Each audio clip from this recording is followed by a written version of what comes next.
seconde fois que le Père se manifeste en faveur de son Fils, au baptême, et là, en transfiguration sur le mont, sur une haute montagne, où apparaît Moïse et Élie, envoyés par le Père pour, si je puis dire, certifier la mission de son Fils. Et là, les apôtres sont émerveillés. Ils disent, on va faire 3 tentes, une pour toi, une pour Élie, une pour Moïse, et on va vivre là, heureux, avec eux.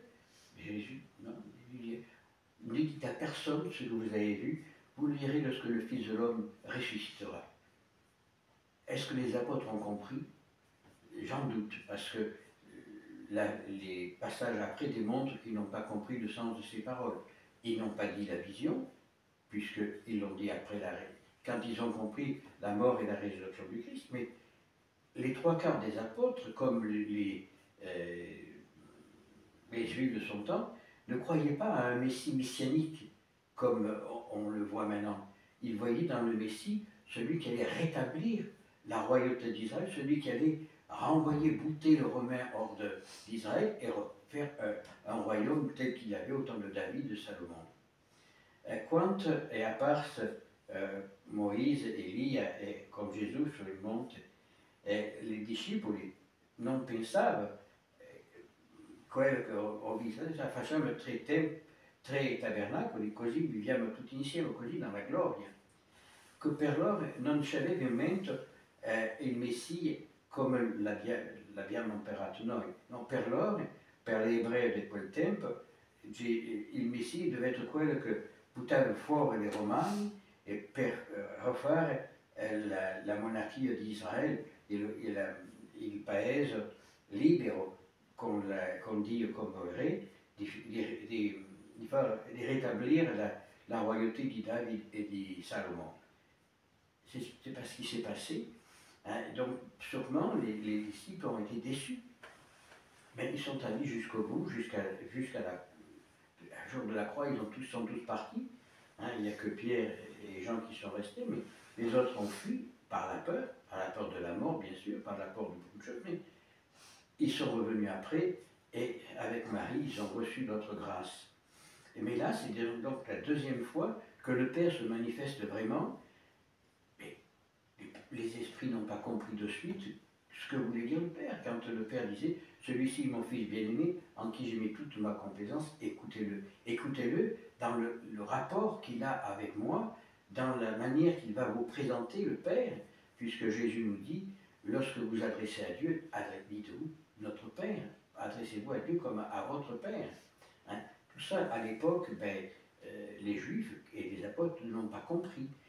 Ils l'ont compris après la mort et la résurrection du Christ, où là, il y a eu une révélation considérable par la venue du Saint-Esprit qui leur a ouvert, qui a fait tomber les écailles de leurs yeux, les bouchons des oreilles pour faire comprendre qui était vraiment Jésus. Et c'est pour ça qu'ils sont partis après évangéliser, comme on dit, et apporter la parole de Dieu dans le monde entier. Il ne faut pas oublier, moi je suis émerveillé de voir que quand les jésuites sont arrivés au 15e, 16e siècle au Japon, ils ont trouvé une église chrétienne. Hein, en Inde, au fin fond de l'Afrique. Quand j'étais en Afrique du Sud, en 95, il y avait des grottes près de Durban. Dans les grottes, il y avait des dessins chrétiens, le poisson, hein, la croix. Donc, figurez-vous qu'il y a 2000 ans, moins de 2000 ans, le christianisme a envahi le monde de l'époque. Et aujourd'hui, il n'y a plus rien. Pourquoi? Parce qu'il n'y a plus la foi vitale qu'avaient les premiers chrétiens.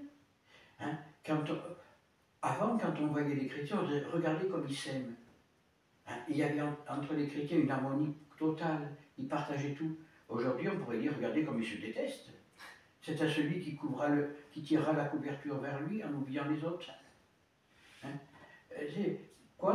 Donc pour la mort et la résurrection di Cristo, quando les primi apostoli sono andati nel mondo intero, abbiamo trovato, ho passato un paio di mesi giù in Africa del Sud e vicino dove c'avevo l'orfanotrofio, c'avevo una grotta.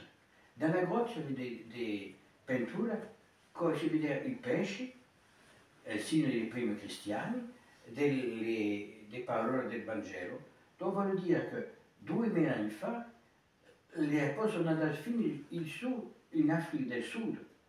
Quando i gesuiti sono arrivati in Giappone, hanno trovato una chiesa e non c'aveva più preti, dopo il tempo, dopo quasi 1000 anni, non c'aveva più vescovo del finito, sono stato martire e tutto, però c'aveva dei cristiani.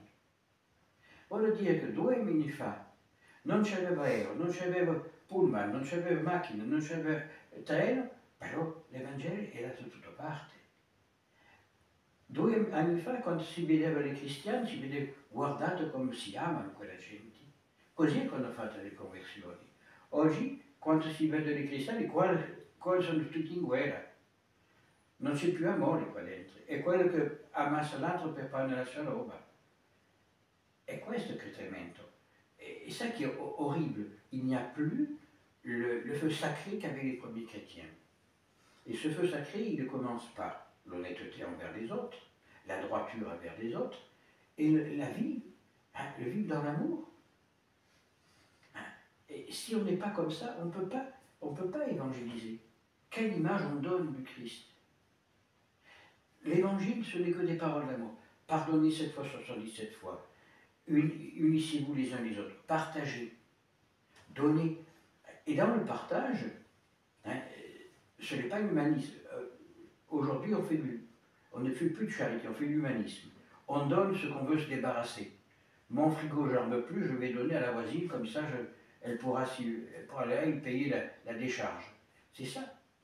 Avant, non, on disait, moi, quand j'étais gosse, bon, mes parents avaient certains standings à niveau, on avait une glacière. C'est un grand meuble où on nous livrait des barres de glace, on les mettait dedans, hein, et ça faisait la glace. Mais les voisins venaient chez nous, ils ouvraient la porte, ils mettaient les affaires, et ils n'ont jamais eu l'idée d'aller prendre ce qui n'était pas à nous. Il y avait une harmonie qui n'existe plus maintenant. Quand j'étais gosse, je n'ai jamais vu une serrure à une porte. On allait chez les voisins, combien de fois nous, on disait seulement aux parents, on mange chez Martine, personne ne disait rien. Dans le quartier, c'était une famille. Maintenant, il faut fermer la clé, il faut mettre les portes derrière même les portes derrière les chaises pour pas que les gens rentrent. Il n'y a plus de charité, il n'y a plus rien. Pourquoi? Parce qu'on a perdu le sens de Dieu, on a perdu le sens du sacré, le sens de la famille, le sens de la patrie. Tout ce qui se passe aujourd'hui.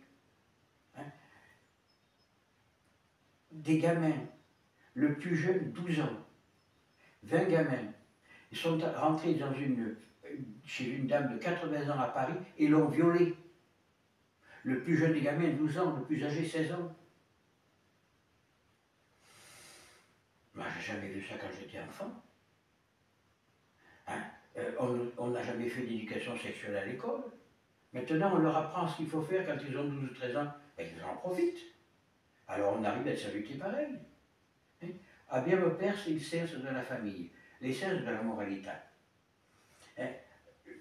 Il è passato in televisione 2 o 3 giorni fa, 20 bambini, il più giovane 12 anni, il più vecchio 16 anni, sono andati a violentare una donna di 80 anni.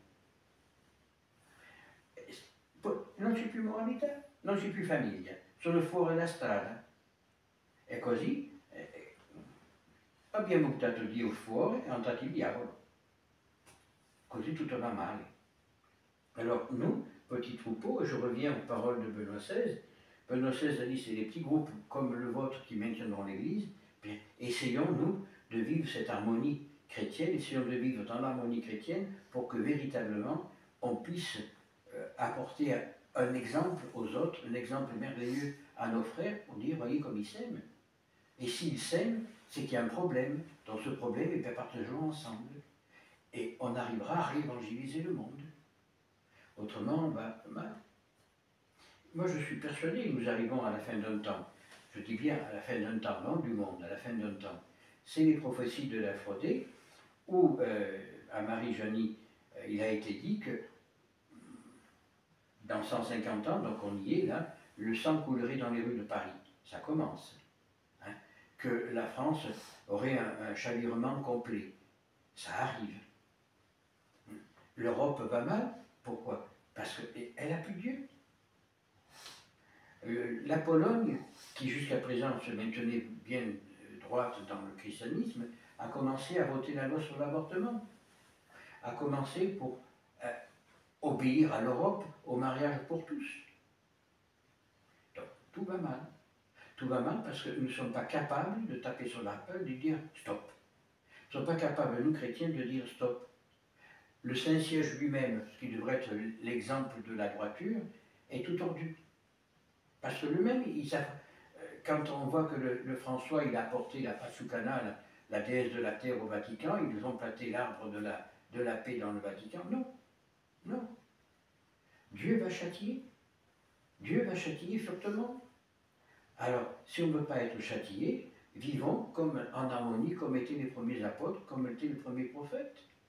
Vivons en harmonie complète, à l'exemple des disciples du Christ, pour pouvoir annoncer vraiment l'évangile à nos frères et le vivre.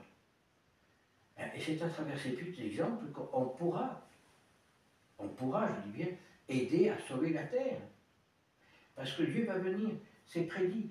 Il l'a dit, Jésus, Marie l'a dit à la Salette, quand mon fils reviendra, trouveras-tu encore la foi sur la terre?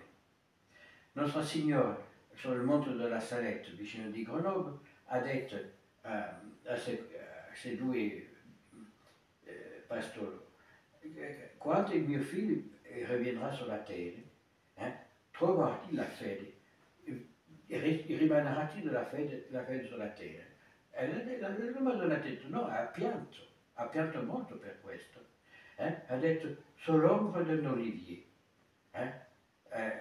Sous l'ombre de l'olivier. L'olivier, c'est un petit arbre, on en a un dans le jardin. Là, c'est des petits arbres. L'ombre, elle est comme ça. Trouvera-t-il la foi sur la terre? Non. Non. Parce que le monde est arrivé à un degré d'immoralité, à un degré de stupidité qui le fait détruire. Alors on se bat, qui veut mettre de l'engrais, qui ne veut pas en mettre, qui veut faire... Tout va mal. Tout va mal parce qu'on a oublié Dieu. On a oublié la parole de Dieu, on a oublié que Dieu était le centre de la vie. Sans Dieu, on ne peut rien faire. Tout ce que nous faisons, nous le faisons parce que Dieu nous donne la force de le faire. Abbiamo deciso di dimenticare di Dio. Tutto quello che facciamo, lo facciamo che Dio nous dà la forza di fare. Dio dà il permesso di fare. Ecco, togliamo Dio. Dio tolgo tutto e adesso va male. De toutes parts, il pleut, il n'y a plus de neige, les glaciers fondent, il y a des tremblements de terre de partout. La terre a tremblé dans le sud de la France hier.